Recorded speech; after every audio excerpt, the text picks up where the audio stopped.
ഞണ്ട് കറി ഉണ്ടെങ്കിൽ 2 കറി വേണ്ടെന്നാ പറയാം. അതുപോലെ തന്നെയാണ് കേട്ടോ, ഞണ്ട് റോസ്റ്റ് ഉണ്ടെങ്കിലും വേറെ കറി വേണ്ട. അപ്പോൾ ഇന്ന് ഞാൻ ഉണ്ടാക്കുന്നത് ഞണ്ട് റോസ്റ്റാണ്. ഇതിനു മുമ്പ് ഞാൻ ഞണ്ട് റോസ്റ്റ് ഉണ്ടാക്കുന്നത് കാണിച്ചിട്ടുണ്ടായിരുന്നു. ഇത് വേറൊരു വിധത്തിൽ.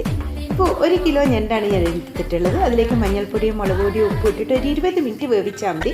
വേഗം തന്നെ വെന്ത് കിട്ടും. ഈ സമയം കൊണ്ട് ഒരു മസാല തയ്യാറാക്കണം. അതിന് വെളിച്ചെണ്ണയിൽ മല്ലിയും ചുവന്നുള്ളിയും വെളുത്തുള്ളിയും ഒന്ന് നന്നായിട്ടൊന്ന് മൂപ്പിച്ചെടുക്കാം. ഒന്ന് മൂത്ത് വരുമ്പോൾ അതിലേക്ക് ചുമന്ന മുളക് ചേർക്കാം. ചുമന്ന മുളകും ചേർത്ത് നന്നായിട്ടൊന്ന് മൂത്ത് വരുമ്പോൾ അതിലേക്ക് നാളികേരവും കറിവേപ്പിലയും ചേർക്കാം. ഞാൻ അളവുകളെല്ലാം കൃത്യമായിട്ട് എഴുതി ചേർത്തിട്ടുണ്ട്. അപ്പോൾ അതൊന്ന് നോക്കാം.